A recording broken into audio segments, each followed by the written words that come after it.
हाय काका, तुम्हाला वाढदिवसाच्या खूप खूप शुभेच्छा. तुमच्याबद्दल जितकं बोलावं तितकं कमी आहे. तुम्ही माझे आधारवड आहात. तुम्ही मला संकटाला कसे सामोरं जायचे हे शिकवले आहे. तुमचा नुसता हात पाठीशी असला तरी असं वाटतं की अगदी 10 हत्तींचं बळ येतं. आणि तुम्ही सांगितल्यामुळे अहिल्याबाई होळकरांचं मी वाचन केलं. त्याच्यामुळे एक स्त्री असल्यामुळे मला एक वेगळंच बळ आलं की अहिल्याबाई होळकरांनी जसं त्यांच्या आयुष्यातल्या संकटांना सामोरे गेले आहेत, तसंच मीही माझ्या घरातील कुठल्याही संकटाला सामोरे जाण्यासाठी अगदी समर्थ आहे. आणि हे फक्त आणि फक्त तुमच्या आशीर्वादाने आणि तुम्ही दिलेल्या आधारामुळे शक्य झाले आहे.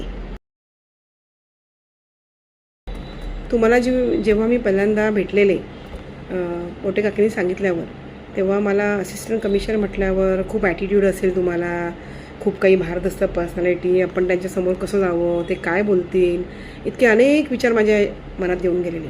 पण जेव्हा प्रत्यक्षात मी तुम्हाला भेटली आणि तुमचं लेखनशैली बघितली की तुम्ही फक्त लिहित आहात आणि तुमचं लिखाण हे फक्त निस्वार्थ, तुम्हाला जगाशी कुठल्याही स्वार्थापोटी तुम्ही काही लिहित नाही आहे, तुम्हाला कुठलीही रॉयल्टी नको आहे किंवा तुम्हाला काही मानधनची अपेक्षा आहे म्हणून तुम्ही लिहिताय.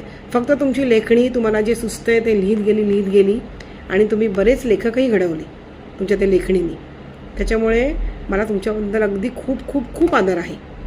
आणि तुम्ही अगदी डाऊन टू अर्थ आहात. तुम्हाला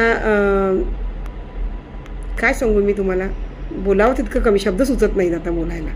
पण तुमच्यासारखी पर्सनॅलिटी मला भेटली आणि माझ्यासोबत आहे हे माझ्यासाठी अहोभाग्य आहे. कारण का मी तुम्हाला फार जवळून ओळखते. तुम्ही जगाची कुणाचीही पर्वा न करता फक्त तुमच्या लेखणीवर विश्वास आहे तुमचा. आणि अहिल्याबाई होळकरांबद्दल तुम्ही जे काही लिहिलं आहे ते याच्यापुढे कुणीही लिहू शकणार नाही, इतकं तुमचं वाचन आणि लेखन त्यांच्याबद्दल आहे. आणि त्याचा मला खूप खूप आदर आहे. अहिल्याबाई होळकरांची खरी ओळख ही तुम्ही मला दिलेली आहे.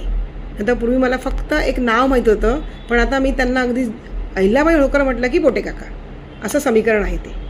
आणि तुमचं वाचन, लेखन, तुमचा संत संगती किंवा तुमचा संतांविषयीचा जो काही अभ्यास आहे त्याच्याबद्दल मला पूर्ण कल्पना आहे. आणि अशीच तुमची लेखणी सतत चालत राहो आणि तुम्हाला उदंड आयुष्य लाभो.